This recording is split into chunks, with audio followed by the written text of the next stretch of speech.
আমাদের এই আগরতলা শহরে জ্যাকসন সংলগ্ন যে সিটি হসপিটাল তার কাজের অগ্রগতি এবং কতটা এগিয়েছে, কতটা কাজ করা হয়েছে, সবটাই আমরা আজকে খতিয়ে দেখেছি। আমাদের সঙ্গে আমাদের কমিশনার সাহেব আছেন, কমিশনার দীপক মহোদয়, আমাদের সেন্ট্রাল যিনি চেয়ারম্যান অপরাধ মহোদয় সহ আমাদের বিভিন্ন আধিকারিকরা, স্বাস্থ্য দপ্তরের আধিকারিকরা ছিলেন।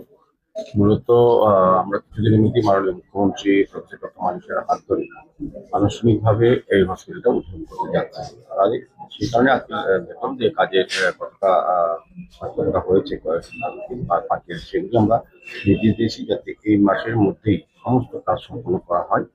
তো আমরা মাননীয় মুখ্যমন্ত্রীর সঙ্গে কথা বলে তারপর ডেট ঠিক করে আমরা আনুষ্ঠানিকভাবে উদ্বোধন করবো। আমি বলবো যে এটা এই রাজ্যে প্রথম আগরতলা পৌর নিগম পরিচালিত একটা হসপিটাল হচ্ছে, যেটা অত্যাধুনিক হসপিটাল বলবো। যে এটার মধ্যে সমস্ত ব্যবস্থাপনা আছে, ওটি আছে, যে আপনার ওপিডি আছে, বিভিন্ন ব্যবস্থা যা যা বড় বড় হসপিটালে বাইরে রাজ্যের বাইরেও যে কোন হসপিটাল থাকে আধুনিক ব্যবস্থা, এবং সবটাই এখানে আছে। এবং এটা পেপারলেস হসপিটাল আগরতলা রাজ্যে প্রথম এবং আধুনিক বিজ্ঞানসম্মতভাবে আধুনিক হসপিটাল জিবি হসপিটাল এবং টিএমসি হসপিটালের যে পেশেন্ট যারা যান তাদের মধ্যে একটা অংশ, বিশাল অংশকে আমরা এখানে কভার করতে পারবো, যাতে এখানে চাপ কমবে এবং শহর, বিশেষ করে শহরে যারা পেশেন্ট তারা কিন্তু উপকৃত হবে।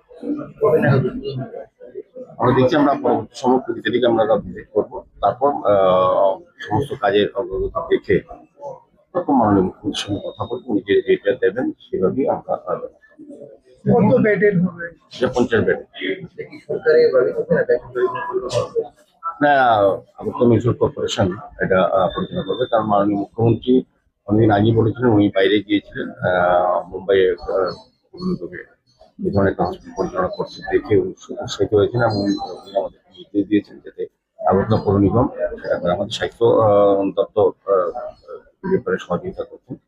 সার্বিকভাবে আমি বলবো যে স্বাস্থ্য দপ্তর এবং রাজ্য সরকার আমাদের সহযোগিতা করছে। এটা সকাল 8টা থেকে রাত্রি 8টা অব্দি আমাদের অফিস খোলা থাকবে। সমস্ত অন্যান্য হসপিটালে যে ব্যবস্থাপনা আছে এটি হবে, বরং এটা আমি বলবো অত্যাধুনিক। ঠিক আছে।